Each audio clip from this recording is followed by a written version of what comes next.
있지언정 하나님 이 자리에 임재하사 성령 충만 은혜 가운데서 이 모든 예배의 영광을 받아 주실 줄 믿습니다. 오늘 수전절에 관하여 우리 예수님께서 예루살렘에 올라가는 그 장면에 대하여 말씀을 선포합니다. 입술을 주관하시고 온전히 하나님 말씀만 선포가 되는 이 한 시간이 되도록 역사 인도하실 줄 믿고 감사드리며 예수를 받들어 기도하옵나이다. 아멘. 지난 시간부터 상당히 중요합니다. 오늘 두 번째인데 어떤 이렇게 우리가 복음서라고 하죠. 여기서 잘 보면 마태복음 순서대로 우리가 배울 때 마가복음, 누가복음, 요한복음 이 사복음서라고 합니다. 네 가지를. 그 중에서 앞에 나오는 마태복음, 마가복음, 누가복음 이 세 가지는 공관복음. 보는 관점이 똑같게 썼다 해서 공관복음. 요한복음 빼고 마가복음이 맨 처음에 써진 책입니다. 근데 마가는 알다시피 사도가 아니에요. 근데 마가는 항상 베드로를 따라다녔어요. 그래서 아들처럼 또는 비서처럼 베드로를 따라다니고 맨 처음에는 사도 바울도 따라다녔어요. 그래서 들은 거 있잖아. 베드로 사도를 통해서 들은 거 그것을 총정리해서 맨 처음에 마가복음을 썼고 그 마가복음을 보고 사도 어디에 마태가 있을 거 아니야. 그 12사도 중에 하나야. 마태가 거기에 더 보탤 것이 있다 싶어서 마가복음을 중심으로 해서 더 거기에 빠진 것을 집어넣고 그 다음 큐복음이라는 게 있어요. 큐문서. 퀼레, 독일어로 퀼레라고 하는데 또 다른 예수님의 말씀이 집대성된 어떠한 문서가 있었다. 이렇게 보고 있는 거예요. 학자들이. 그 문서에서 또 여러 구조를 따옵니다. 그렇게 해서 마태복음을 만들고 그 다음에 누가는 또 역시 사도가 아니에요. 의사입니다. 그 당시 의사로서 바울을 많이 따라다녔어. 바울을. 그래가지고 그 글을 통해서 많은 이야기를 들었고 또 여러 사도들을 통해서 많은 이야기를 듣고 그 다음에 그 예루살렘 인근 그 갈릴리에 퍼져 있는 또 여러 가지 전승들을 수집해가지고 쓴 것이 누가복음이고 누가복음을 쓴 즉시 그 다음에 누가복음에 이어서 사도행전을 썼어요. 그런데 원래는 누가복음과 사도행전을 하나의 책으로 썼는데 성경을 편집할 때 두 개로 나눠버린 거예요. 누가복음 따로 사도행전 따로. 그 다음에 요한복음은 12사도 중에 한 사람이에요. 근데 요한복음은 상당히 영적인 차원에서 써진 책이기 때문에 마태, 마가, 누가복음은 보는 관점이 같아요. 특히 누가복음은 또 마가복음에서 많은 걸 인용을 하거든요. 마가복음. 그 다음 큐문서에서도 인용을 하고 그렇게 썼는데 요한복음은 완전히 영적인 복음이라고 할 수가 있어요. 사도 요한에 의해 썼는데 이거는 마가복음이나 이런 걸 참조 안 하고 썼어요. 그러면 여기 중요한 건 수전절인데 이 수전절이라는 절기가 나오는 건 딱 요한복음에서만 나와요. 그럼 마태복음, 마가복음, 누가복음은 안 나오네. 이 수전절 이야기가. 자, 그러면 여러분들 오늘 말씀 페이퍼 수전절 페이퍼 맨 뒤에 세 번째를 펴봐요. 수전절이라고 쓰는 제목 써진 거 맨 뒤에서 세 번째 보면은 수전절은 유래라는 내용이 나와요. 뒤에 세 번째 수전절 유래 나오죠. 거기 보면 요한복음 10장 22절로 26절까지 이게 지금 수전절에 대한 내용이 마태복음, 마가복음, 누가복음, 공관복음에 나오질 않아요. 요한복음 여기에서만 나와요. 그러니까 이거를 같이 합독을 합니다. 시작. 예루살렘에 수전절이 이르니 때는 겨울이라 예수께서 성전한 솔로몬 행각에서 다니시니 유대인들이 애워싸고 가로되 당신이 언제까지나 우리 마음을 의혹해 우리 마음을 왜 의심케 자꾸 하려고 하느냐 언제까지냐 그리스도 만약에 당신이 그리스도라면 밝히 말하시오 하니 예수께서 대답하시되 내가 여기서 그리스도라는 것은 헬라어고 그리스도를 히브리어 구약 성경을 주로 쓴 히브리어로는 메시아라고 그래요. 기름 부음 받은 자라는 뜻이야. 메시아하고 그리스도는 똑같은 말이야. 그다음 기름 부음을 받은 그 구약 성경에 나오는 당신이라고 한다면 우리들에게 밝히 알려달라 하니까 예수께서 대답하시되 내가 너희에게 말하였으되 믿지 아니하는도다. 내가 내 아버지의 이름으로 행하는 일들이 성부 하나님 아버지 이름으로 행하는 모든 일들이 나를 증거하는 것이다 이렇게 이야기해버려요. 나를 증거하는 것이거늘 너희가 내 양이 아니므로 너희가 내 양이 아니므로 말하자면은 믿지 아니하는도다. 이 무서운 말한 거야. 그건 버림받았다는 뜻이거든. 양은 주인의 음성을 알아들어요. 이게 너희들은 내 양이 아니기 때문에 아직도 내가 메시아 그리스도라는 걸 너희들은 알지 못한다 이 말이에요. 진즉 알았어야 한다 이 말이거든. 이게 수전절날 예루살렘에 가서 한 말씀이에요. 그러면 오늘과 지난번과 오늘 앞으로 몇 주간에 걸쳐서 사복음서에 예수님께서 마지막 죽고 부활할 때까지 그 일주일이지 일주일 일, 월, 화, 수, 목, 금, 토, 일 그 부활한 날이 이게 주일날이 그러면 7일 만 7일 내지는 8일 그 일주일간의 행적을 마태복음, 마가, 누가, 요한복음에서 다 조사해서 순서대로 지금 가르치는 거야 내가. 일주일이 얼마나 긴지 몰라. 왜? 사건들이 많았어요. 그 순서대로 지금 알려드리는 것 지금 두 번째 시간이야. 그러니까 이 수요일날은 굉장히 중요해요. 가장 긴 한 주간이 이제 시작이 되는 거예요. 그 중에 이 요한복음 보니까 수전절날 예루살렘에 가서 솔로몬 행각에서 다니더라. 예수님이 이 성전을 말하는 거야. 솔로몬이 지었던 그 성전을 헤롯이 다시 지었거든. 그래서 다시 이제 이거 수전절 말씀페이퍼 맨 앞으로 갑니다. 맨 앞에 수전절 써진 거. 나머지 하나는 집에 가서 이거 숙제야. 이거는 웬 숙제냐? 여기 보면은 말씀이 쭉 설명이 나오면서 가로 열고 가로 닫고 해갖고 성경 구절들 많이 표시가 돼 있어요. 이거 찾는 게 숙제야. 이걸 읽으면서 찾아야 돼. 찾아서 여기다 써 넣으라는 거야. 이걸 설교로 안 하는 대신에 숙제를 내주는 거예요. 설교로 해야 될 걸 여러분 집에서 이걸 읽으면서 거기 말씀 구절을 찾아서 써 넣어라 이 말이에요. 숙제 안 하면은 그걸로 끝나는 거지. 나하고 2년 끝나는 거야. 그러면 이제 수전절만 오늘 합니다. 아시겠어요? 네. 그럼 수전절이 뭐냐? 수전절이. 절기가 많아요. 이스라엘은. 근데 유명한 절기는 3대 절기 해가지고 몇 가지 안 되지만 7절기. 7절기 또 3대 절기 내지는 7절기라고도 하고 그런 절기를 다 알고 배우는 것도 중요하지만은 그 7절기 3대 절기는 이게 안 나와요. 수전절이. 근데 이스라엘 역사상 독립기념일은 이거 하나밖에 없어. 이스라엘이 단 한 번 독립한 때가 이때예요. 그럼 뭐냐면은 우리 성경책을 잘 보면은 구약 성경이야. 말라기서로 끝나고 그 다음에 신약 성경 마태복음으로 이어집니다. 네. 그러면 이제 중간사라 해가지고 그 사이가 400년이야. 400년을 중간시대라고 암흑시대라고 보거든. 그 400년을. 근데 실제로는 말라기부터 마태복음이 아니에요. 그것은 성경 편집상 구약 성경이 말라기로 끝나게 해놔버린 거야. 근데 끝나는 거 어디서 끝나냐? 느헤미야 다음에 에스라서가 있어요. 구약 성경에 에스라서에서 구약 성경이 끝나요. 에스라서에서. 근데 순서를 제일 뒤에다 에스라서를 놔줘야 되는데 말라기가 뒤로 가버린 거예요. 뭔 말인지 알아요? 말라기는 그 전에 선지자예요. 그러면은 에스라 선지자부터 시작해서 예수님이 오실 때까지 400년 그 기간이 있을 거 아니야. 암흑시대. 먼저 북이스라엘은 BC 722년에 망합니다. 우리나라처럼 이스라엘이 남북으로 나눠져 있다. 이걸 내가 이야기한 적 있어. 북과 남으로. 근데 북쪽은 이스라엘이라고 해서 BC 722년에 아수르에게 멸망했어요. 요새 주일날 내가 요나서 강의를 설교를 하고 있잖아. 그 아수르야.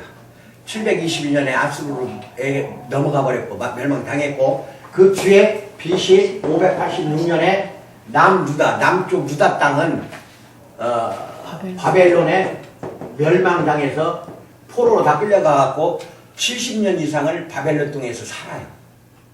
그럼 여기서 70년을 빼면 516년, 이게 거의 500년 초기까지는 바벨론 땅에서 살았다고 봐야 돼. 그래가지고 그 BC 500년, 그러니까 약 70년 후인 그때 고레스 왕에 의해서 이제 이스라엘 사람들 너희 나라 조국 가서 살아도 된다 보내버린 거예요. 뭐 말인지 알아요? 보냈지만은 국가를 제대로 찾지를 못했어요. 그 왕권이라 왕이 세워지지도 않았고 우리처럼 뭐 대통령이 있고 이런 건 생각도 못하니까 포로 생활 끝나고 돌아온 사람도 있고 안 돌아온 사람도 있어. 다 돌아온 게 아니라는 거예요. 이것도 마찬가지야. 아수르나 바벨론에서 다 돌아온 게 아니라는 거예요. 다 끌려갔거든. 이 유명한 그 높은 지위에 있는 사람들이라든지 학자들은 다 끌려갔어. 이쪽으로. 그러니까 바벨론 같은 데 여기 70년 동안 탈무드가 여수 나온 거예요. 이스라엘의 탈무드가 바벨론 탈무드 하나 있고 싹 끌려가고 남아있는 또 무리들이 예루살렘에 살았을 거 아니야. 또 있어. 살던 그 예루살렘 사람들이 또 만든 예루살렘 탈무드가 있는 거예요. 그래서 바벨론 탈무드, 예루살렘 탈무드가 합쳐져 갖고 이제는 지금 탈무드가 하나가 된 거지. 하지만은 이렇게 포로 생활하고 다시 돌아올 사람 돌아오고 남을 사람 남고 그 전에 살던 사람까지 이제 합쳐져 가지고 뭔 말인지 알아요? 예? 합쳐져 가지고 느헤미야서에 보면은 성벽과 성전 재건 사업이 에스라까지 나와요. 솔로몬 성전이 다 허물어져 버렸거든. 그걸 재건하는 사업을 거기서 하다 보니까 그러면 그게 이제 하다 보니까 이제 어떻게 되느냐? 이 BC라는 것은 주전을 말하거든. 지금은 주후야. 네. 예수님이 탄생 시점을 기점으로 해서 예수님 탄생 이후는 주후고 예수님이 태어나기 전은 뭐야? 그러면 주전. 그걸 BC라고 해. 지금은 AD야. 지금은. 그래서 플러스가 더해져가. 해가. 그 영을 중심으로 이게 예수님 십자가야. 예수님이 태어난 걸 영년이라고 하고 원래는 영년이 아니야. BC 한 5년 정도 그때 태어났어요. 근데 이걸 잘못 잡아서 그러는데 아무튼 간에 이걸 0이라고 보고 지금은 뭐예요? 주후니까 AD라고 그래. 이걸 아노 도미노 해갖고 AD라고 하는데 지금은 2000 뭐예요? 오늘 2019년 맞지? 내년은 2020년이지. 그러니까 점점 가면 갈수록 플러스가 되지. 2019년, 2020년, 2021년 플러스가 되잖아. 그런데 이것은 이제 주전이야. 주전은 플러스가 되는 것이 아니라 마이너스가 돼요. 그러니까 BC 722년, 721년, 720년, 719년 이렇게 거꾸로 내려가는 거야. 그래야지 0이 되는 거예요. 뭔 말인지 알아? 이게 거꾸로 내려가는 거야. 그러니까 722년에 망하고 남유다는 586년에 망했으니까 약 140년 후에 망하는 거야. 이거 빼고 말잖아. 그걸 여기서 70년을 빼면은 바벨론 포로 생활 하다가 이제 돌아간 해야. 다 돌아가진 않았어. 500년 대충 잡으면 돼.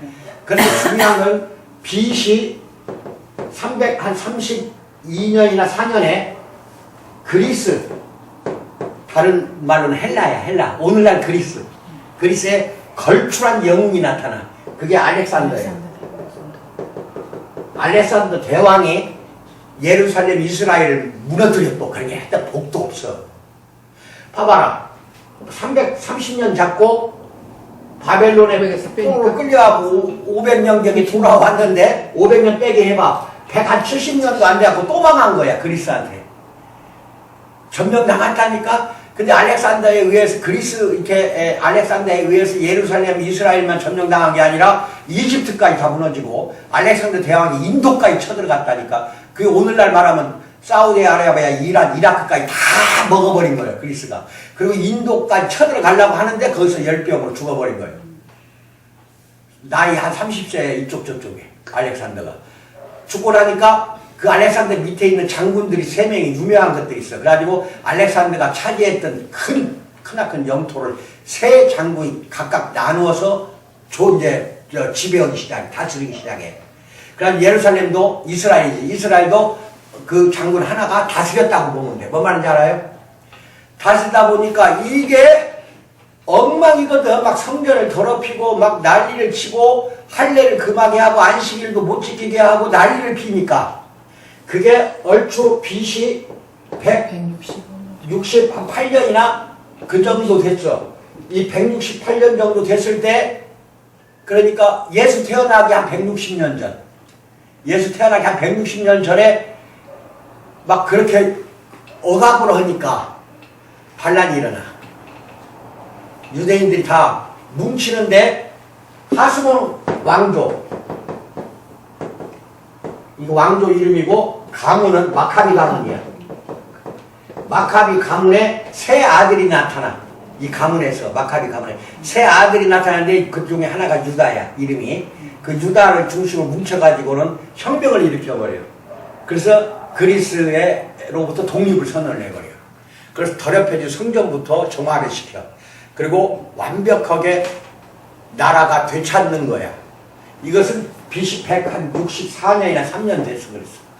이때 혁명이 일어나서 마카비 형제들이 일으켜가지고 하스몬 왕조가 탄생이 돼서 약 130년 지속이 돼요. 몇 년? 130년. 어? 마카비 왕조로 태어났어. 마카비 왕조가 130년. 그럼 이 164에서 130 빼면은 한 34년이나 갭이 나오지. BC 130년. 이때 이제 로마한테 망하는 거예요. 130년 지배하다가 로마가 쳐들어와서 이 마카비 진짜 유대 나라 하나 건설을 했는데 무너뜨려 버린 거예요. 이 이스라엘이 복도 없어. 그래서 딱 한 번 130년 동안을 나라가 독립했다. 이걸 우리가 지키자. 그래서 이 마카비 가문에서 전부 성전을 정화한 걸 기념을 해서 안식일을 막 못 지키게 하고 할례도 못하게 한 거를 또 성전에다가 뭐 피를 바르고 난리를 벌려놨어 이놈들이. 그걸 정화시키고 회복을 시켰다 해서 하누카라고 뭐라고? 히브리 말로 하누카라는 절기를 지키기 시작해. 이게 유대인들한테는 굉장히 의미가 있어. 독립기념이라는 뜻이야. 이거 우리말로 하면 수전절 뭐라고? 수전절이라 해가지고 독립기념일로 오늘날도 지키고 있어. 이스라엘이. 크리스마스는 몰라 걔들이. 왜냐하면 이거 크리스마스는 기독교에서 하는 거지 유대교는 아니거든. 크리스마스는 지키지 않아도 이건 지켜요. 수전절은 반드시 지킨다니까. 독립한 것 유일하게 한 번 있었거든. 그리고 이제 한 2000년간이 뿔뿔이 전세에 흩어져가지고 나라를 못 찾다가 1948년 영국에 의해서 독립을 찾는 거예요. 우리는 1945년에 일본에 의해서 나라를 찾았거든. 그 3년 뒤 1948년에 이스라엘이 나라를 찾은 거예요. 그래서 오늘날 이스라엘이 된 거예요. 이제 그래서 거의 2000년 이상을 떠돌이 생활한 거예요. 근데 묘한 거는 구약 성경을 잘 읽어보면은 이스라엘 백성들이 계속 바알신이나 아세라신 그 이방 신들을 섬기고 우상 숭배하고 난리를 벌리고 그래도 하나님이 진노의 불길을 막고 또 후회하고 회개하면 다시 또 용서해주고 이런 것이 계속 반복되거든. 우상 숭배 때문에 난리를 쳤던 것이 이스라엘 역사예요. 근데 이게 언제 없어진 줄 알아? 이게 하나님의 역사라니까. 도저히 말로 해서는 안 돼. 언제부터 우상을 숭배했냐? 여호수아가 가나안 땅 쳐들어가는 거 여호수아서에 나오지. 그리고 나서 여호수아 죽고 나서 그랬어요.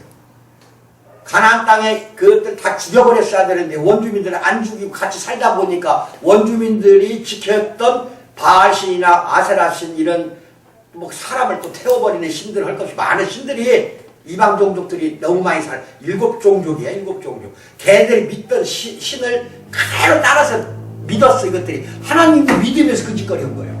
그래가지고 계속해서 비참한 역사가 그래가지고 결국 722년에 아수르로 끌려가게 만들었죠 하나님이. 그 다음에 우상 숭배하니까 남유다는 바벨론에 끌려가서 그 고생을 다 시켰잖아. 맞아. 그래서 바벨론이 이런 데 끌려가가지고 거기서 온갖 고생하면서 우상이 딱 없어져 버렸어. 뭐라고? 이때 없어진 거예요 우상. 우상 숭배가. 그러면 하나님이 멸망시킨 근본적인 이유는 뭐냐? 나 외에 다른 신을 섬겼다 이 소리야. 너희들은 내가 택한 선민이고 내가 택한 민족인데 망하게 할 수밖에 없다. 우상을 계속 숭배하니까. 그래서 두 나라 북과 남 이걸 다 멸망을 시켜버리고 끌려가서 가장 고생을 길게 하다가 다시 돌아와서 수전절을 지키면서 독립했는가 싶었더니 이놈 로마가 와서 딱 그냥 말하자면은 난리를 치네. 로마가 막 멸망을 시켜버리고 이제 헤롯 왕조에 의해서 이스라엘 다스리게 만들어. 이 로마도 영영놈들 직접 안 다스려.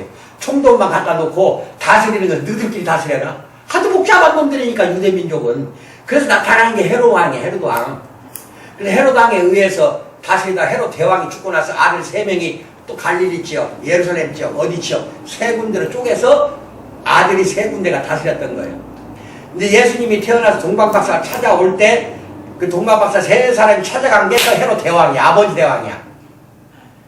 그래가지고 헤롯 대왕이 왕이 태어났다고 하니까 부하 몰래 따라 보내잖아. 동방박사 찾아가고 어디 누구한테 저러는가 찾아보라고 보내잖아. 그것은 헤롯 대왕이고. 그리고 나서 말하자면은 예수님이 말하자면은 죽을 고비를 넘겼잖아. 어? 2살 이하 다 죽여버리라고 한 놈들 그 헤롯 대왕이고 죽고 나서 그러고 나서 얼마 안 있어. 그 다음에 죽어버렸어. 헤롯 대왕이. 죽고 나서 이제 예루살렘이 예수님이 유년기부터 이제 이집트에 갔다 돌아오잖아. 돌아와서 유년기부터 성인이 돼서 죽을 때까지는 그 아들놈이 다스렸어. 아들도 헤롯 왕이야. 왜 아버지만 헤롯 대왕? 헤롯 아니고 아들놈이 다스리는 그 갈릴리 지역 거기에서 활동을 했던 것이 예수님이야. 이제 알겠어? 그런데 이 헤롯 대왕이 다른 건 다 몰라도 건축 사업은 기가 막히게 했어. 그때까지도 성전이 보잘것없이 해놨거든. 느헤미야, 에스라의 선지자에 의해서 성전이 성벽이 보잘것없었는데 헤롯 대왕이 헤롯 성을 말하자면 성전을 복원을 시켜버린 거야. 복원을 시켰어. 그래서 아주 위대한 성전을 만들어 놨거든. 헤롯 왕이 해놨어. 그거 하나는 잘한 거야. 그런데 또 예수님 죽고 나서 한 3, 40년 지나서 AD 70년에 로마의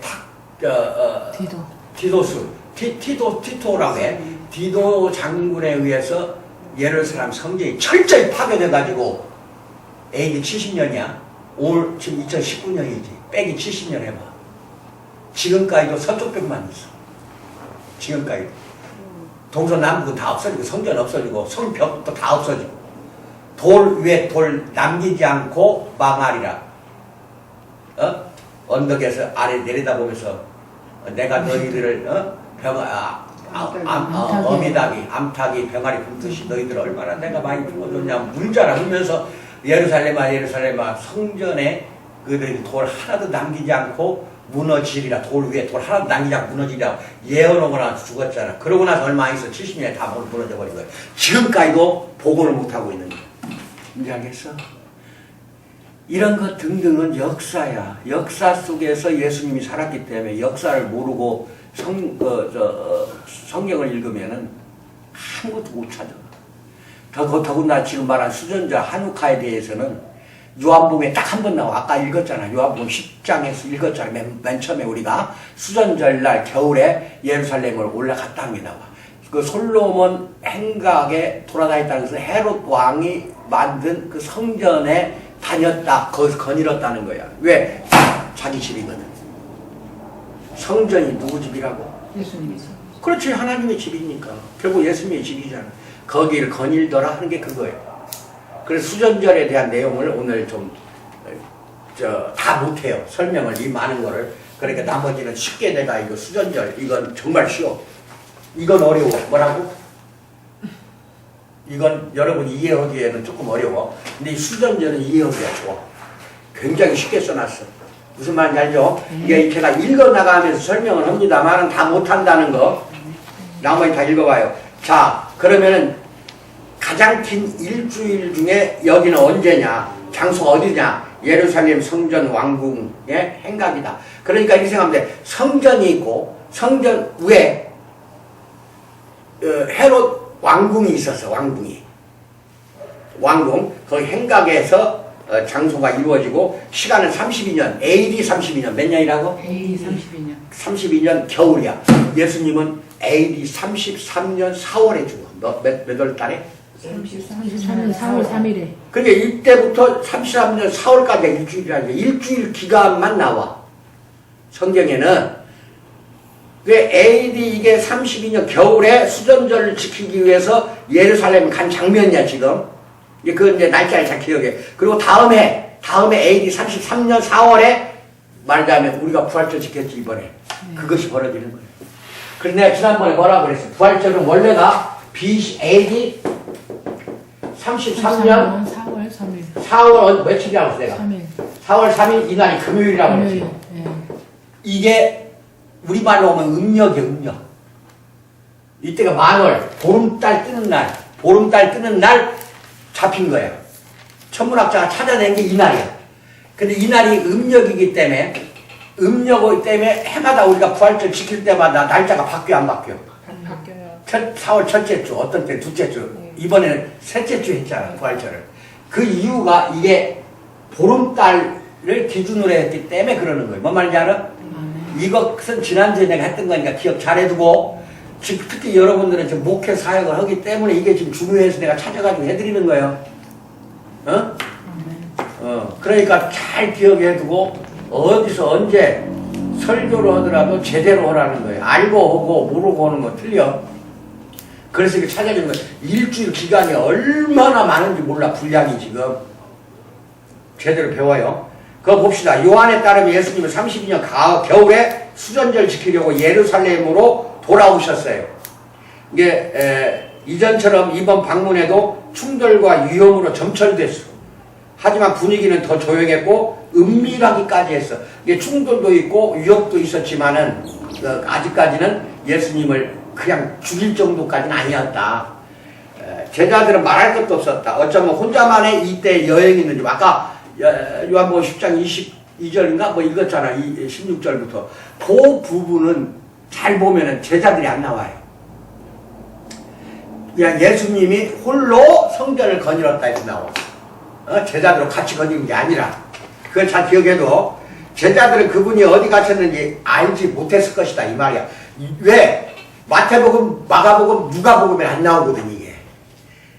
만약에 제자들이 알았다고 한다면은 이것을 안 쓸 리가 없어요. 이 중요한 수전절에 예루살렘 간 거를 다 썼지. 이게 제자들이 몰랐다고 봐야 돼. 홀로 갔다고 그렇게 보고 오늘 설교를 들어요. 그래서 마가복음 10장 1절에 따르면 뭐라고 나오냐. 예수님은 가버나움을 떠나 유대 지경과 요단강 건너편으로 가셨다. 유대 지경과 요단강 건너편으로 갔다. 그게 10장 1절에 나오는데 이게 32년 늦가을에서 겨울이야. 이때가. 그 즈음이고 예수님이 갈릴리를 떠나 베레아 지역에 도착해 자리를 잡으셨다고 상상하는 데는 무리가 없다. 이게 지도를 봐야 돼. 여러분 이쪽 앞에서부터 넘기면은 한 서너 장 넘기면 지도가 나와. 서너 장 쭉 넘기면 지도. 네. 지도 나오지. 그걸 찾으라니까 좌우에 갈릴리라고 호수 나오지. 네. 그게 호수야 새카만 게. 갈릴리에서 쭉 내려오다 보면은 데가볼리를 거쳐 이게 갈릴리에서 내려오다 보면은 이게 밑에 사해라고 나왔나 사해. 이게 갈릴리아 호수. 호수 여기 봐. 그 다음에 이렇게 실선으로 이게 꼬불꼬불 쳐졌지. 네. 그 다음 밑에가 사해라고 써졌어 안 써졌어? 써졌어요. 사해를 써졌지. 이 꼬불꼬불하게 이게 실선으로 된 이 선 이게 요단강이야. 그러면 이 갈릴리 지역에서 예수님이 쭉 내려가다가 이쪽으로 내려가다가 요단강을 건너가야 돼. 네? 사마리아 땅이기 때문에 그걸 거칠 수가 없어. 그러니까 요단강을 건너가. 건기일 때는 바로 코앞이요. 요단강 강둑이 그냥 펄쩍 뛰면은 반절은 넘어갈 수가 있는 땅이요. 건기일 때는.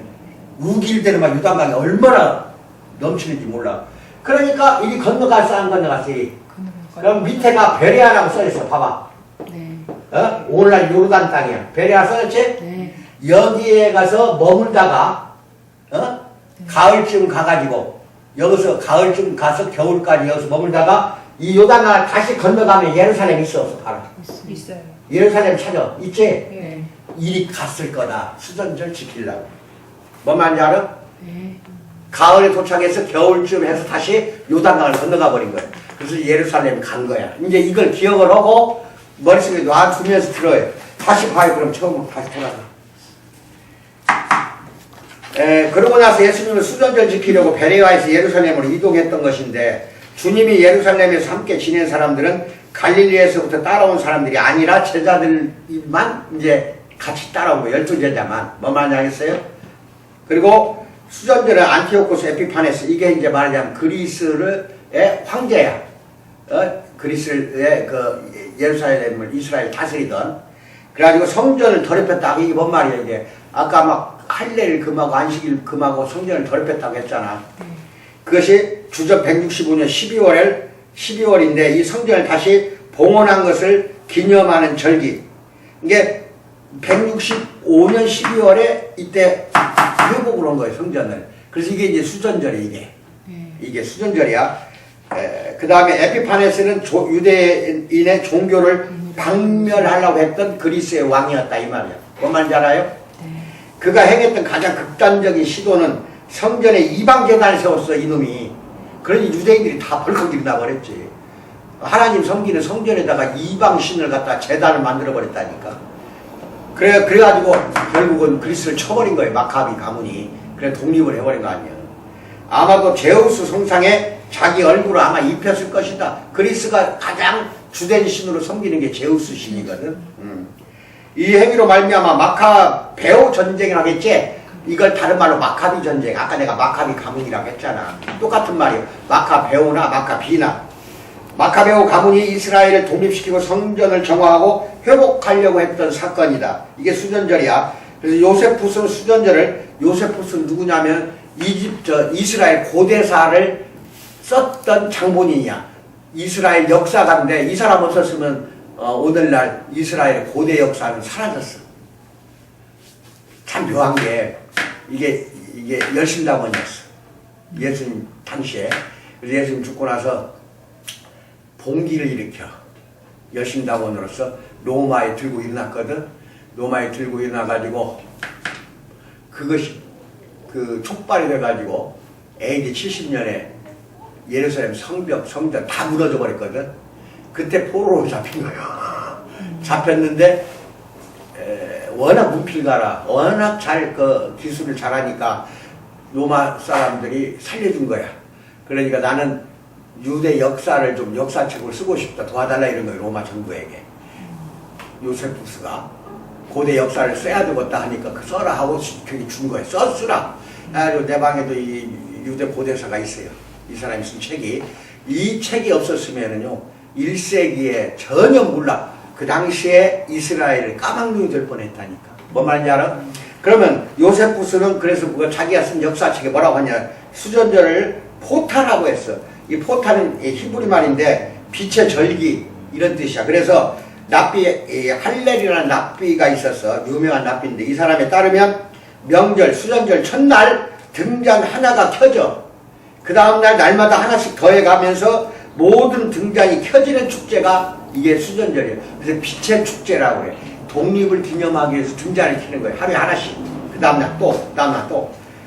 그래서 이 절기가 유명한 것은 성서 권위 때문이 아니라 수전절은 히브리 성서에 언급되지 않았어요. 뭔 말이냐면 구약 성경에 나오질 않아. 안 나오는 것이 왜 그러냐면 에스라로 끝났다고 했지 아까. 역사가 끝나버렸기 때문에 우리 구약 성경은 그걸 끝나버렸잖아. 그리고 시작 성경으로 이어지잖아. 그러니까 이 절기에 대해서 나오질 않는 거야. 그 400년 암흑시대에 있었던 것이 수전절이요. 400년 암흑시대에 있었던 일이. 그래가지고 오히려 정치적 색깔이 짙은 명절이라는 사실 때문에 이게 이제 정치적인 색깔이 짙으잖아요. 왜냐하면 독립기념일이니까. 그래서 유명세를 탄 거고, 유대 나라가 보존되고 거의 압살될 지경에 이르렀던 유대 민족의 종교와 문화가 죽지 않고 살아남은 것을 기념하는 절기야. 일종의 유대 독립기념일이야, 이날이. 그래서 독립을 기념하는 대신 아주 요원한 꿈을 축하하는 명절이라는 슬픈 의미를 담고 있다는 것도 알아두시고, 먼저 첫째, 우리에게는 왕이 아니라 황제가 있다. 가장 길었던 한 주에 일어난 사건들은 로마 제국이 지배하는 세계에서 일어났다는 것. 지금부터는 그 다 로마 제국 때야. 로마 제국. 흔히 고대 세계에서 로마 제국을 문명의 등대라고 생각합니다. 그들의 문화와 역사, 도로와 군대 조직과 문학과 법체계와 건축은 학자와 일반 대중을 모두 끌어당기는 매력이 있었어. 근데 로마는 완전히 군사정부야. 독재정권이야. 군이 제일 윗계급에 있다고 생각하면 돼요. 뭐 말인지 알아? 그래가지고 우리는 로마가 권력을 얻게 된 건 인상적인 건축물 덕분이 아니라 저항할 수 없는 그들의 잔혹함이라는 그 사실을 잘 잊어버린다니까. 얼마나 잔혹한지 몰라. 오직하면 예수님도 십자가 처형이 어디가 있냐? 로마에만 있었다니까. 십자가라는 그 처형 자체가 얼마나 잔인한 놈들이야. 근데 건축이요, 웅장하거든. 건축을 도로를 다 넓혀놔 버렸거든. 이게 그 당시 고대 세계에는, 잘 들어요, 다른 나라에 정복을 해. 그럼 여기가 본토야. 로마면 로마, 본토에서 정복한 그 땅까지 빨리 가야 할 거 아니야. 이동거리가 빨리 할 거 아니야. 이게 도로부터 넓혀놓은 거야. 그게 도로가 지금까지 있다니까. 이 넓혀놓은 도로들이 지금까지 사용하고 있다니까.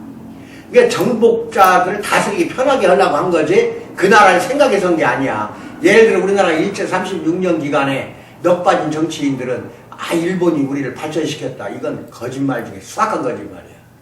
그놈들이 철도 다 놔준 건 사실이야. 왜 철도 놔줬어? 그것도 목포까지. 자기들이 물자 목포까지 왜? 물자 실어 가려고. 목포에서 일본 가는 배가 다 거기서 물자 실어 간 거야. 그래서 철도를 저 북한 쪽까지 다 놔준 거예요. 이제 알았어? 부산이 가까우니까. 도로를 왜 그놈들이 넓혀놨어? 한국에 있는 모든 물자를 다 긁어가고 쌀까지 다 가져간 놈들이야. 수탈한 거야. 그런데 미친놈들이 일본 없었으면 우리나라는 망했대. 우리나라 발전도 없었대. 이런 넉 빠진 놈들이 지금도 있다 이 말이야. 정복자들은요 반드시 수탈하기 때문에 철도와 도로부터 넓히는 거예요. 그 나라를 정복하면은 다 실어 날려야 되니까 지 나라로. 뭔 말인지 알아요? 그게 집중적으로 일본으로 가는 물자 집산지가 목포였다니까. 그 다음 전라북도는 군산이었어. 그래서 진짜 목포가 잘 살았잖아요. 이게 목포와 군산에서 배로 실어서 전부 어디로 보낸 거예요? 모든 물자를. 그때는 비행기가 발달할 때가 아니거든. 이게 배편으로 다 갔거든. 뭔 말인지 알아? 그게 특히 군산하고 목포였다 이 말인지 알겠어요? 그래서 목포가 그런 많아. 그게 지금은 완전히 폐허가 되다시피 했잖아. 근데 그 당시에는 목포가 어마어마했지. 어마어마했어요. 물산이 다 모여드는 데니까. 하지만 그게 우리를 위해서 그랬냐는 거예요. 일본 놈들이 수탈해 가려고 쌀이니 곡식이니 나무까지 다 비어갔어. 나무까지. 그리고 심지어 대동아 전쟁 때에는 녹그릇까지 수저까지 다 긁어갔어. 왜? 총탄 만들려고. 그게 다 일본으로 가는 거야. 배 타고. 밥그릇이 없을 정도였다니까. 그 당시 다 사갔죠. 그렇게까지 수탈한 놈들인데 일본 놈이 우리를 잘 살게 한 게 뭐가 있냐는 거예요. 독립운동한 사람들 다 잡아다 죽였는데. 마찬가지야. 이 로마도 이때 1세기 때는 아주 오래전이지만은 항상 도로부터 넓혀. 그리고 딱 명칭 거는 게 뭐냐? 팍스 로마나. 뭐라고?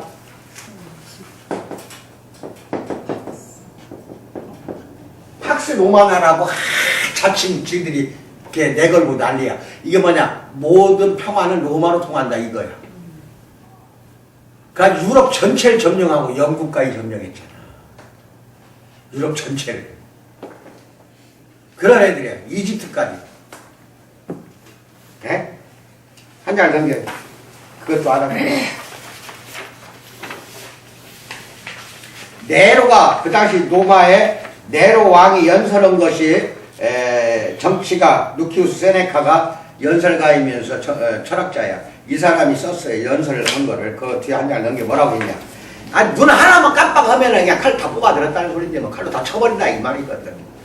나는 민족들의 생사를 좌우하는 중재자다. 네로가 자기 자신을 중재자다 이거야. 생사를 나는 좌우한다 이거야. 민족을. 각 사람의 운명과 죽음은 내 권력에 달려있다 이런 놈이야. 운명이 각 인생에게 어떤 선물을 내려줄지 내 입술이 선포한다. 내 입술 하나면 끝나버린다 이거. 죽이기도 하고 살리기도 하고. 내 발언으로부터 백성들과 나라들은 기뻐할 이유를 찾을 것이다. 내 호의와 은총이 없다면 온 세상의 어느 한 구석도 번성할 수 없다. 내 평화가 억누르는 수천의 검들이 내 고갯짓 한 번으로 뽑힐 것이다. 이 네로 황제가 언제 있었던 황제냐? 예수 죽고 난 다음에. 1세기의 황제인데 이때 가장 큰 기독교 박해가 벌어졌어. 맨 처음에 이게 기독교 박해가 크게 10번이 벌어져. 수천 명, 수만 명이 죽는다. 한 번 박해가 벌어질 때마다 처음 박해를 저지른 놈이 네로였어. 이때 죽은 게 사도 바울하고 베드로예요. 참수당에서 사도 바울 로마 대로변에 앉혀놓고 뒤에서 목을 쳐서 사도 바울 죽여버렸지. 베드로는 십자가에 매달라고 하니까 예수님이 옳게 매달아 나는 거꾸로 매달아라. 나는 예수님처럼 죽을 수 없다. 그러니까 십자가에 거꾸로 매달려 죽었잖아. 그 부인을 먼저 죽인다. 너 한번 볼래? 이지라는 거 이놈들이. 그래 끄떡도 안 했잖아. 베드로가. 부인을 먼저 죽였다니까. 그걸 지켜보고 그 다음에 베드로가 거꾸로 매달려 죽었잖아. 이게 네로 때라니까. 네로 때. 이 황제가 이지라는 거야 이게. 12사도 중에 요한 사도 하나 빼고는 다 순교당해 죽어버렸어. 사도 요한만 빼고. 철저하게 그것도 이제 로마에 의해서 요한은 예수 어머니를 모시는 요한. 사도 요한 90 넘고 거의 100살 가까이 살았어요. 요한은 기름에다도 넣은 데 살아나 버렸다 하잖아요. 기름 붓에다 펄펄 끓여 기름 붓에다 사도 요한을 집어넣는데 살아나와 버리니까 죽일 죽일 수 수가 없거든. 그러니까 밤모섬으로 유배를 보내버린 거예요. 그래서 밤모섬 굴 속에 있으면서 환상을 보고 쓴 게 요한계시록. 밤모섬에서. 근거 없는 허세가 아니야. 이렇게 로마는 잔혹해. 로마가 도로와 다리를 건설해 유지하는 동안 그들이 정복한 나라는 계속 그들 손아귀에 들어있는 게 도로부터 만들어 놓고 정복한다 이 말. 또는 정복하면서 도로를 만들어. 왜? 군대가 움직여야 되는데 좁은 길에서 못하잖아. 이런 거요. 그들은 강력하게 그들을 만든 거는 이처럼 군사훈련과 군사 조직이 로마를 강력하게 만들었고 이 예수님 시대에 철저히 군대 조직이 강하게. 그때 당시 본디오 빌라도라는 총독이 있었잖아. 그 사람도 군인 출신이요. 응? 그런다니까. 이런 군사력에 점령당하는 걸 무엇에 비유할 수 있을까? 이와 유사한 압도적인 군사력 그리고 이를테면 나치군이나 일본군을 보고 느낀 공포감이 마을로 들어서는 로마군을 보며 느낀 공포감 감아 비슷했을 거예요. 일본 놈들이 야밤에 갑자기 시골 마을이 됐든 도시 마을이 됐든 야밤에 총칼 들고 일본 놈들이 들어오면은 다 벌벌 떨지. 또 누굴 끌려갈 거야. 또 누굴 죽이러 왔는가. 난리가 벌어졌어. 그 당시 일제시대 때. 똑같아. 로마 군이 나타났다 하면은 이제 벌벌 떠는 거야. 두 번째, 이들은 거기 막 철모를 쓰고 제복 위에 초록색, 갈색, 검정색 등으로 위장한 외피를 전신에 두르고 있었다. 이들 인간 로봇들은 철로 감싼 두 직사각형을 이루고 많은 숫자지만 빠른 걸음을 행진하면서 난공불락하고 병력을 과시하는 데 했다. 이게 두 직사각형이라 뭐냐면 방패가 커요. 방패를 앞에다 앞세우니까 직사각형 모양이 딱 되지. 여러 줄로 가니까. 영화에 나오죠. 영화에 나오잖아. 그걸 말하는 거야. 이 로마 군인들이 나타났다 하면 겁먹어. 겁부터 먹는다니까. 거기서 베개낼 장사가 없어. 나라가 없어서 다 멸망당하는 거지.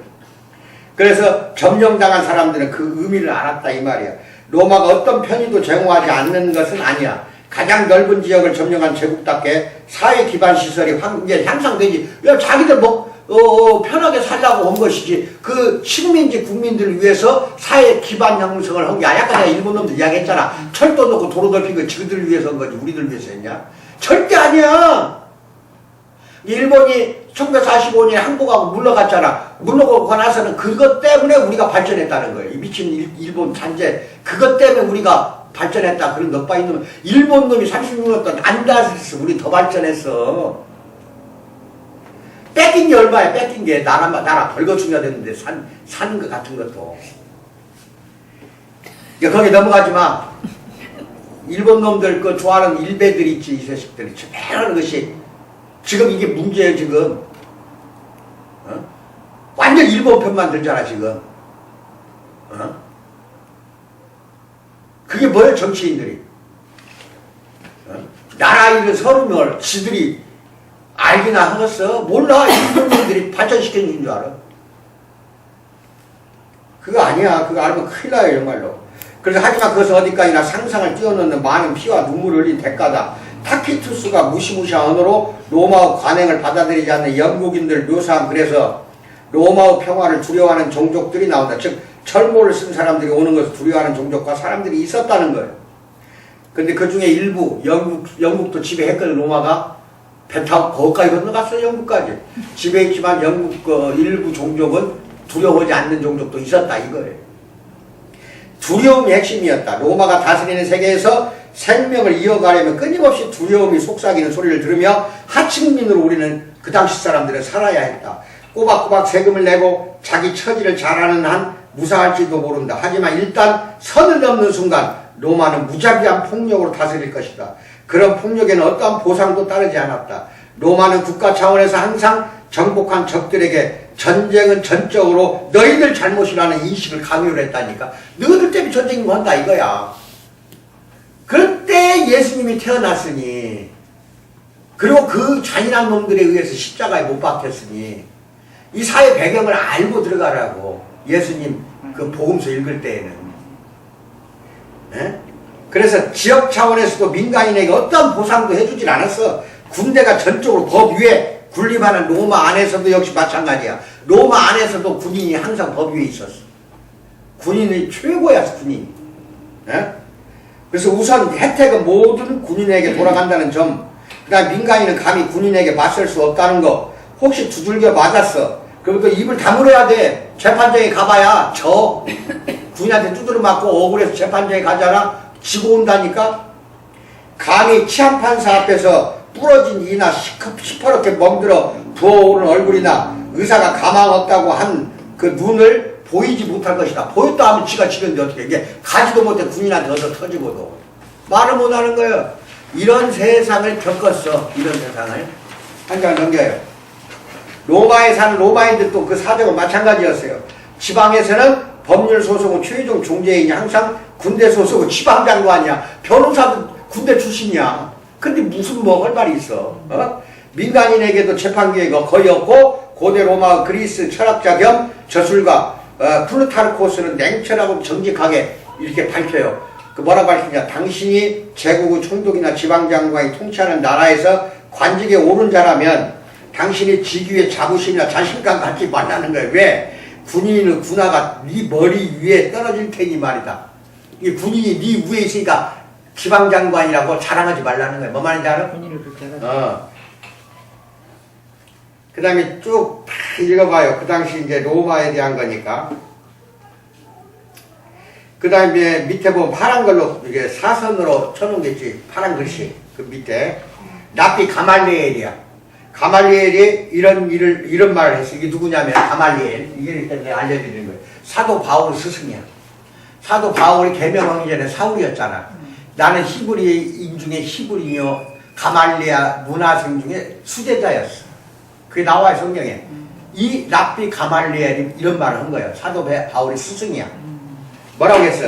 이 제국이 우리를 좀먹는 네 가지가 있다는 거예요. 첫째, 통행료야. 이놈들은 가는 곳마다 통행료를 받았어. 그래서 통행료를 지들이 받은 게 아니라 그 나라 사람을 시켜. 그래, 그 세리 중에 유명한 게 삭개오가 세리장. 맨 위에 있는 세리장이고, 마태는 그 밑에 있는 세리야. 마태가. 그렇게 이 철저히 세금을 걷어. 가지고 내라는 것만 내면 돼, 로마에. 남은 건 입마에 폭해. 자기 것이 되니까 세금을 한 땅량만 더 얻어버리는 거야, 이놈들이. 그래서 세리가 다 죄인이고 죽일 놈이었고, 유대인들한테는 절대적으로 어울리지 않는 천대를 했어. 아주 죽일 놈 취급을 했다, 이거야, 세리들은. 이게, 그 세리들, 그 유대인은 유대인 세리들, 유대인 사람을 세리로 만들어서 통행소, 길목마다 다 지져갖고 편지에다가도 통행세를 불렸어. 편지 갖고 가면 뜯어보고 거기가 얼마 내라. 이 집은 크니까 얼마 내라. 통행세란 통행세는 길목마다 다 작업. 이게 가말리엘이 한 말이 뭐냐. 유대인 사회를 좀먹는 거. 그것은 뭐냐. 첫째, 네 가지가 있는데 통행료다 이거야. 두 번째는 목욕탕. 이게 이유가 있어. 목욕탕. 극장, 각종 세금이다. 로마의 제국주의는 그들이 정복한 땅에 사는 백성들의 영혼을 좀먹었다. 로마는 통행료와 세금으로 지방에서 돈을 거두어들였다. 이게 가말리엘이 쓴 책에 나와요, 이게. 근데 이제 목욕탕이 왜 그러냐. 바울의 스승이라고 그랬죠? 가말리아가. 가말리엘. 유대 랍비. 율법학자. 쉽게 말하면. 그런데 이제 여기서 중요한 거는 이제 이게 목욕탕 문화라는 게 그렇지 않고 성전 제사 지내면 다 목욕들 해. 유대인들은. 위생 개념은 철저했어. 근데 유난하게 이 목욕탕 문화가 발전해가지고 로마가 망한 것 중에 하나는 목욕 문화예요. 목욕탕 들어가면 나오들 않아. 하루 종일. 거기에 정치가 다 이루어져. 목욕탕에서. 술 처먹고 못 먹고 목욕탕 안에서 그런다니까. 그런 것들로 인해서 로마가 망한 이유 중에 하나가 그거예요. 목욕탕이 발전하면 망한다 소리가 거기서 나왔구나. 거기서 나온 거예요. 이제 알겠어요? 그 다음에 통행료는 남쪽 아라비아나 페르시아만의 게르와 같은 교역 중심지의 다양한 무역 방식을 통해 각 나라에서 들어오는 물품에 통행료가 부과됐고, 육상 교육료는 이제 이건 읽어봐요. 이게 그렇게 중요한 거 아니고 다 넘어가요. 아무튼 통행료가 아주 심했어요. 유대 같은 지방에 세금 걷고 질서를 유지하는 등 핵심 사업은 이 지역 유지들에게 다 유임해서 아까 이야기했지. 삭개오는 세리장이고 유대인들한테 이 묘한 놈들이야. 유대인 세금 그렇게 만든 거예요. 로마 사람 걷는 게 아니라. 그러면 그리고 이만큼만 내라. 그럼 네가 알아서 해라. 나머지는 봉급 주는 대신에 더 걷게 만들라고 네 거 가져라 이래버린 거예요. 봉급을 안 주고 그걸 그리고 나머지 그냥 그러니까 악착같이 세금을 걷는 거예요. 그냥 더 걷어버리는 거예요. 그래야 더 걷은 건 자기 것이 되지. 그래서 사개오가 그러잖아요. 예수님 우리 숙소에 유하십시오 해가지고 뭐라고 해요. 오늘 이 시간 내 재산 절반을 다 나눠주겠다고 하잖아. 번 거를. 사개오가 뽕나무 위에 올라가니까 내려와라. 사개오가 그러잖아. 오늘 내가 너희 집에서 유하겠다 그러잖아. 그래 그런 거라든지 마태는 이 성문 앞에서 통행세 걷고 있을 때 앉아있는 세리 마태에게 가서 나 따라와라 이래버린 거예요. 그 걷고 있는 그것을 다 치워버리고 하나도 가져갈 생각 안 하고 그냥 맨몸으로 따라가 버렸잖아 마태가. 대단해. 그래서 마태복음이 나온 거예요. 이들은 로마의 이익을 위해 예속된 왕으로서 팔레스타인을 통치를 했고 군대도 거느렸고 이들이 받은 이런 특권은 곧 로마의 바람대로 로마에 대응하지 말고 로마 통치를 수용해야 한다 해서 그 나라 사람들을 시켜서 생각게 한 거예요. 그냥 쭉 봐요. 이제 다 읽어봐야 돼. 이런 거는 굉장히 알기 쉽게 내가 해놨어. 어려운 거 하나도 없어요. 한 장 넘겨.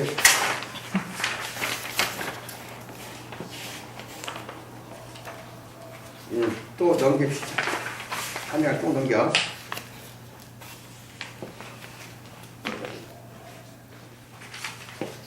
또 넘겨봐요.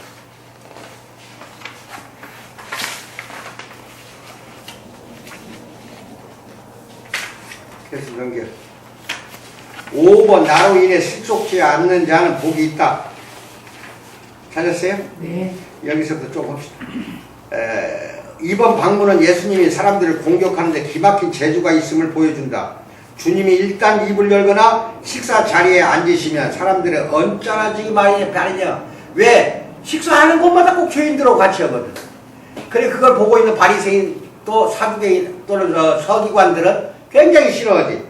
33년 1월까지 나사렛 예수는 팔레스타인에 힘있고 영향력 있는 사람들을 모두 멀리하거나 화나게 하거나 초조하게 하거나 말 그대로 그냥 힘있는 놈들을 무력하게 힘도 못 쓰게 만들어버렸다니까. AD 33년 1월까지 이 날짜 잘 기억해둬. 그렇게 만나는 사람마다 보면은 다 당하잖아. 막 비유로 이야기를 많이 하잖아. 쳐대버리잖아. 바리새인들을 예를 들어 보면은 바리새 주의는 종교 의무를 대단히 강조하는 일종의 풀뿌리 경건운동이야. 알고 보면 이게 나쁜 게 아니거든. 바리새주의라는 것은 경건주의니까. 도심 마을이나 가난한 지역에서는 인기가 있었어. 바리새인들이. 이는 역으로 사람들이 공식적인 경건 파벌 즉 고위 제사장들에게 상당한 불만을 품고 있었기 때문에 바리새인들을 일반 백성들이 좋아한 거예요. 왜? 풀뿌리 운동이거든. 이게 일반 서민들은 바리새인들을 다 좋아했어요. 그 위에 있는 사두개인들이라는 이런 놈들, 서기관들, 제사장들 이것들 다 싫어했거든. 거들먹거리고 뜯어가니까 모든 거를. 근데 바리새인들은 평민들이 일으킨 운동이야. 그러니까 경건하게 살자는 거야. 어떻게 보면 나쁜 거 아니야. 원래 바리새라는 뜻이 분리주의라는 뜻이야. 즉 좀 우리가 경건하게 살자는 뜻이야. 그랬던 것이 나중에는 그게 이제 외형에 그쳤어. 자꾸 형식을 더 중히 여기는 사람들이 돼가지고 예수님 당시에는 바리새인들이 너무 많이 혼나잖아. 예수님한테. 응? 원래는 안 그랬다 이 말이에요. 인기 높은 경건운동은 점차 공식 종교에 대한 반발을 자꾸 불러일으키는데 성전에서 일하고 있던 귀족적인 고위 성직자들과는 달리 여기 성전에서 일했다면 대부분 이제 제사장들 이런 사람들 바리새인들은 율법을 설명하고 해설하고 해석하는 구전교훈과 전승을 발전을 시켰어요. 이것은 일상의 언어로 성전 예배를 드리는 것과 같았어요. 복잡한 토라법을 일상생활에 적용하는 것을 바리새인들이 찾아내고 그걸 국민들에게 알려준 거예요. 자연히 바리새인은 대중적인 공감대를 그래서 얻었고 구전전승이 백성들 사이에 성행을 했고 구전전승이라는 것은 토라 율법이라는 게 저기 봐.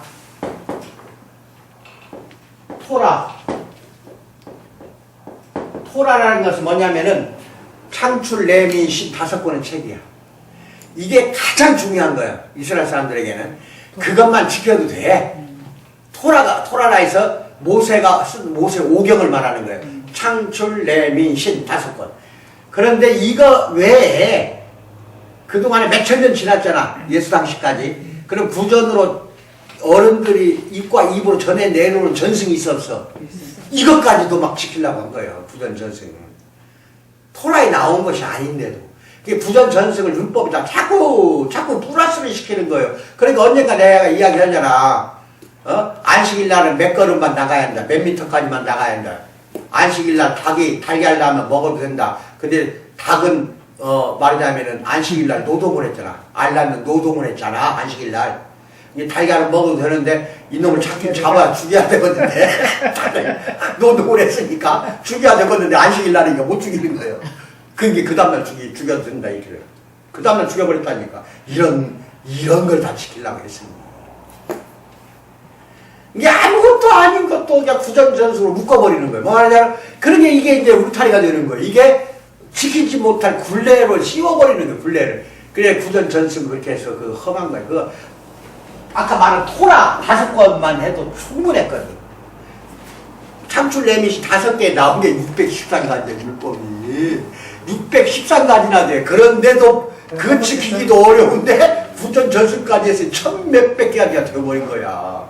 그러니까 예수님이 지킬 수 없으니까 그 너무 형식적인 거에 매달리니까. 그 지켜야 우리도 그러잖아. 옛날에 어렸을 때 제사 지내는 거 보면은 굴비는 어디다 놓고 숟가락 어디다 놓고 나 잘못 나왔고 혼났다. 어렸을 때 내가 뭐라고 아무데나 놔버리지.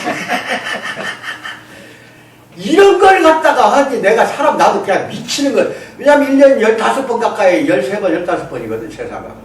장남이라. 그러니까 이런 제사 때마다 공부는 못하고 거기 12시까지 기다리고 차울차울 하면 또 뒤가 확 쳐버리고 다시 사람 미치는 거 아니냐. 어렸을 때 그렇게 힘들었어 우리는. 봐봐.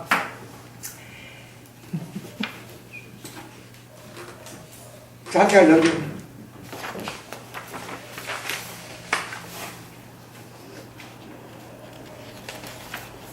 그러니까 하도 겉을 중요시하다 보니까 예수님이 뭐라고 말하니까 중간 아래 부분 빨간 글자 마가복음 7장 14절에서 16절 무리를 다시 불러 이르시되 너희는 다 내 말을 듣고 깨달으라. 무엇이든지 밖에서 사람에게로 들어가는 건 너희 사람을 더럽게 하지 못한다 이거야. 여러분 그러잖아. 음식이 막 들어가는 거 그 음식이 더럽냐 어디? 내 몸을 건강하게 해주잖아. 이게 밖에서 들어가는 건 더럽지 않다 이거야. 무엇이 더럽냐? 사람 안에서 나오는 것이 사람을 더럽게 하는 것이니라. 이게 참 무서운 말이야. 예수님 하신 말이야.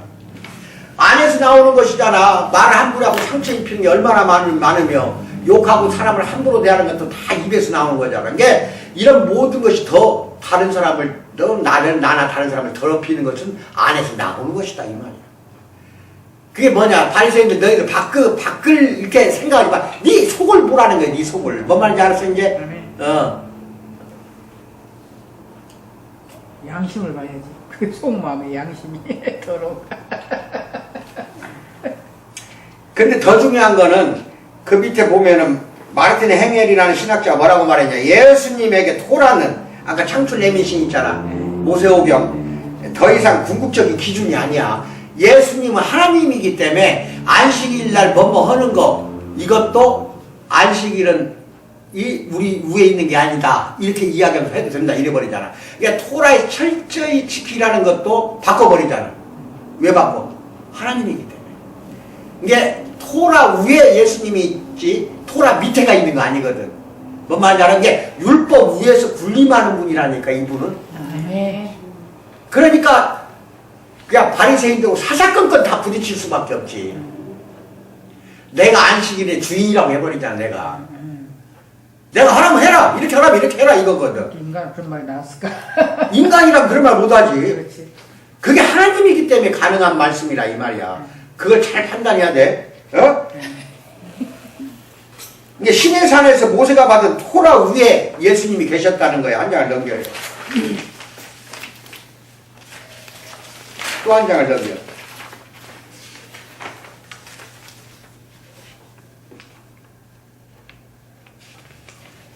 맨 위에 이제 마지막 로마에 대항하는 무장 봉기를 옹호하는 사람들에게 뭐라고 했냐? 원수를 사랑하라고 해버렸으니 싹 말로 내가 그 로마 그 잔인한 놈들한테 대항하지 말고 사랑하라 했으니 원수잖아, 로마놈들이.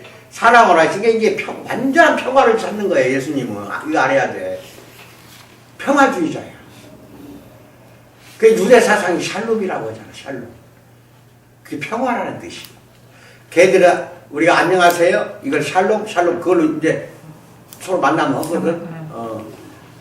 평안하라는 뜻이거든. 그게 평화를 말하는 거. 이게 예수님 사상도 철저히 평화거든. 그런데 그 당시에는 막 열심당원이니 이렇게 유대인들이 샬롬 샬롬 하면서 칼 들고 와서 로마인 죽이고 막 그랬거든. 하지 말라는 거예요. 원수도 사랑하라. 뭐 말인지 알아요? 그래서 여기에서 현대 20세기 이후에 들어서서 무저항 비폭력을 주장해가지고 나라 독립을 찾은 게 바로 간디야. 마하트마 간디는 예수 믿지 않았어요. 예수를 믿지 않았지만 예수의 정신을 이어받은 거예요. 그러니까 막 총칼로 덤벼들면은 봉기하지 말아라. 무저항이요. 저항하지 마라. 무장. 폭력을 쓰지 마라. 비폭력. 이게 예수의 정신이다. 이렇게 나간 거예요. 이것을 본받은 게 누구냐면 김대중 대통령이야. 철저히 그렇게 짓밟고 그렇게 당했으면서도 비폭력, 무장 나가라. 그 밑에 따르는 무리들에게 반발하지 말라. 결국은 이렇게 민주주의를 되찾게 하잖아. 그 대신에 엄청난 힘이 드는 거예요. 저쪽에서 폭력을 해. 그럼 나도 같이 총칼 드는 게 제일 빠르거든, 사실은. 근데 그거 하지 말라는 거거든. 예수님이 그것을 부르짖는 거예요, 지금. 이게 원수도 사랑하라는 거는 저 로마인이 나를 죽인다 해도 사랑하라는 거예요. 그 정도야. 이게 말도 안 되는 말이지, 사실. 이것도 교회조차도 어려워하는 거예요, 이게. 도무지 감당할 수 없는 요구지. 하지만 이것이 예수님의 가르침의 핵심이라는 것도 확실하다, 이 말이야. 오늘날도 그래, 이게. 에? 주님은 무장봉기가 상황을 변화시킨다는 발상에 도전한 거예요. 무장봉기가 아니다는 거예요. 심지어 사람이 하나님 나라를 억지로 앞당길 수 있다는 그 생각도 부정하고 있어요. 그게 마가복음 4장에 나와요.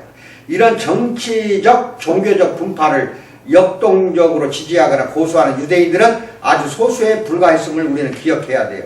그 역사학자 요세푸스의 추정으로 약 50만 명의 유대 거주자 중에서 바리새인은 6천 명 정도고 에세네파가 4천 명, 사두개인은 극소수였어요. 이게 뭔 말이냐면은 약 그 당시 유대인들이 몇 명 살았다? 50만 명 정도가 있었어. 그 중에 바리새파가 몇 명? 6천 명, 제일 많지? 그 다음에 에세네파가 뭐냐면은 로마에 막 그냥 폭정에 시달리다 보니까 우리는 사막으로 나가자. 동굴 생활하자. 그 사막 동굴이 굉장히 많거든, 이스라엘은. 그 사막 동굴로 들어가서 그 몇 명이라서 약 4천 명이 들어가서 집 팔고 돈 팔고 예를 들어서 밥 팔고 다 그 돈 가지고 와서 하얀 옷 입고 정갈하게 해서 살았던 사람들이 에세네파야. 지금도 살고 있잖아요. 지금은 없어요. 그래가지고 흰 옷 입고 날마다 목욕하고 날마다 앉아서 그 당시 구약 성경이 있었잖아. 필사를 해요.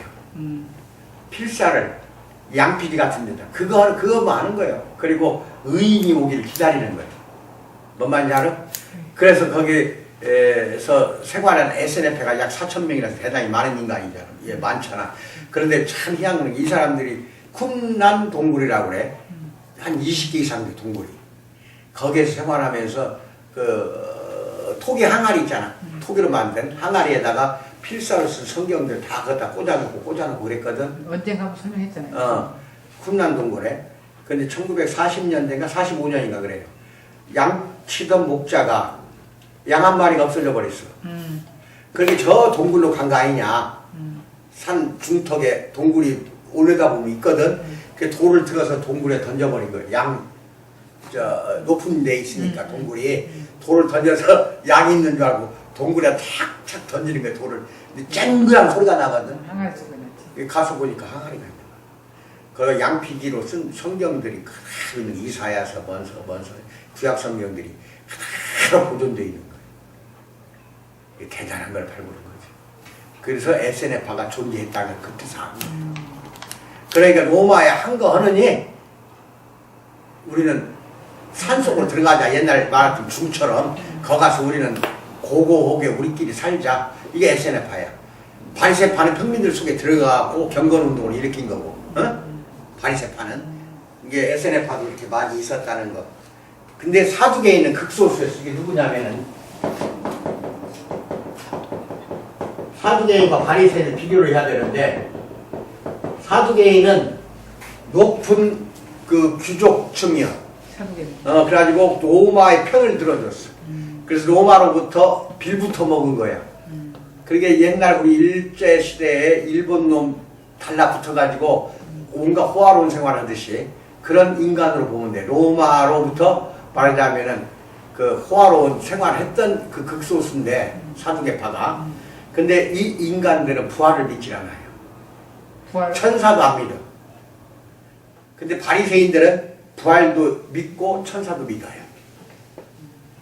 바리새인이 오늘날 우리 기독교로 봤을 때는 SNF파는 완전 믿네. SNF파는 부활 천사 이런 것보다는 의인을 기다리는 거예요. 메시아를 기다리면서 그 자기들끼리 의롭게 살라고 했던 데고 그거예요. 그런데 예수님이 꾸준히 인기를 얻는 집단이 있어요. 잘 알아야 돼. 예수님이 그 당시 3년 공생의 기간에 가장 인기를 얻은 집단이 바로 뭐냐? 가난한 자들이에요. 뭐라고? 가난한 자. 예수님을 가장 좋아하는 사람들. 가난한 자들, 그 다음에 버림받은 자, 소외된 자라, 오늘 같은 노숙자들, 소외된 자들, 버림받은 자들, 예수님을 동료로 여긴 사람들 다 가난한 자들이 예수는 우리 친구다 이렇게 동료로 여긴 거예요. 가난한 자들이. 그렇게 해서 예수님은 가난한 자들의 눈을 통해 사물을 바라본다고 말씀하셨어요. 항상 자신이 가난했기에 가난한 자들을 알았을 거 아니냐. 예수님이 엄청 가난하게 살았다고 봐야 돼. 왜 그러냐면은 예수님이 요셉과 마리아에서 성령으로 잉태돼서 태어나고 그런데 성령으로 딱 첫 아들로 태어난 거야. 둘째부터 형제가 4명, 5명. 쉽게 말해서 남자 형제가 4명이나 있었고 그 다음 여자 형제도 있었다고 그래. 그건 다 요셉이 남편 요셉의 아들들이야. 성령으로. 이게 예수 바로 밑에 이복 형제가 그 야고보야. 우리 야고보서를 쓴 야고보라니까.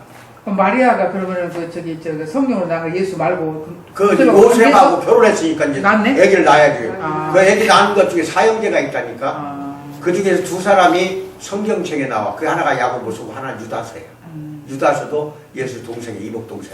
근데 중요한 건 이제 그것보다는 예수가 어렸을 때 아버지 요셉이 목수로 가난한 가정에서 같이 아버지를 도와서 목수일을 했다고 봐야 돼. 근데 더 중요한 것은 요셉이 일찍 죽었어. 아버지가. 그러니 얼마나 찢어지게 가난하게 살았어. 그 당시 과부들은요, 살 길이 없는 거예요. 과부들은. 형제간 다 마찬가지로. 가난하게 살 수밖에 없다. 이 말이 일찍 죽었으니까. 그 여러 자녀를 낳아놓고 일찍 죽었다고 봐야 돼. 그래서 가난하게 살았기 때문에 오히려 가난한 자들을 더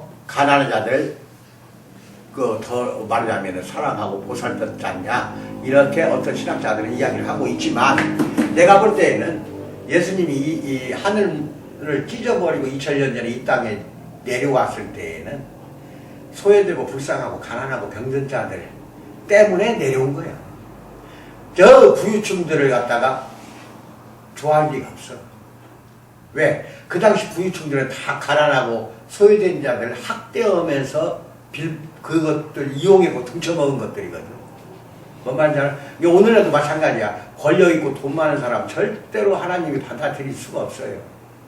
그게 나빠서 그런 게 아니라 권력있고 돈 많으면 반드시 예수의 심성이 없어지게 돼 있어. 하나님의 심성, 성품이 없어져. 그러니까 차라리 부자가 낙타가 바늘에 들어가고 부자가 천국 들어가기 더 어렵다고 해버리잖아. 그게 뭐야? 부자가 싫다는 뜻이 아니라 그만큼 부유한 물질을 갖고 있으면 타락하게 돼 있다 이거야. 예수님과 하나님 멀어질 수밖에 없어. 그러니까 가난한 사람들이 참 예수님을 따라다니고 예수님도 역시 가난한 사람을 찾아서 보살펴주잖아. 먹여주고 그렇게 모든 것을 잘 알고 있어요. 그 다음에 권력자들 사이에서 지지가 부족했지만 보통 사람들 사이에서는 예수님은 부족함이 없는 사람이었어요. 그들은 주님의 가르침을 들으려고 몰려들었고 그분을 쫓아다니며 고쳐달라고 소리쳤고 앞으로 살펴보겠지만 지도자들이 무슨 말 하든지 주님께 등을 돌리는 법이었어. 이게 중요한 거야. 그때 바리새인이나 사두개인들 서기관들이 그 막 예수 따라다니는 죄인들한테 막 뭐라고 하고 그랬어. 근데 등을 안 돌려요, 절대로. 그놈들이 등을 돌리지. 어? 이게 가난하고 소외된 사람, 병든 자들은 예수님께 등 돌리고 배반하는 사람 한 명도 없었다니까. 그 성경에 그거 찾아내야 돼. 그거 오늘날도 마찬가지야. 배부르고 따뜻하니까 교회 안 오려고 하잖아. 가난하면 다 찾아오다, 가난하면. 얻어먹으러 왔지 옛날에는. 아니, 얻어먹는 게 아니라 가난하면 뭔가 하나님으로부터 도움이라도 받으려는가 하고 찾아오는 게 오늘날 참 어려운 교회 사정이 됐지, 이제. 그 다음 봐요. 이렇게 예수님이 가난하고 소외되고 부정한 자들 중시하고 종교 지도자를 외면한 결과 32년 말, 이게 지금이야, 수전절 기간. 예수님의 가르침과 행한 기적들은 불신과 이제 적개심 불러온 거야. 여기서부터 32년 말 겨울부터 불신과 이제 적개심을 불러오는 거예요. 다양한 집단이 주님에게 격렬하게 대항했지만 그분을 제거하려는 계획적 일관된 전략이 없어서 전략이. 그래 죽이고 싶어도 못 죽인 거예요. 그러나 나중에 가서 이제 결국 잡아 죽이잖아. 주님은 그런 큰 위험은 겪지 않고 32년까지는 버텼어요.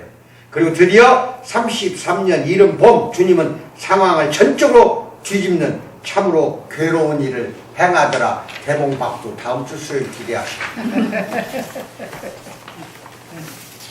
이걸 내가 가르치는 이유가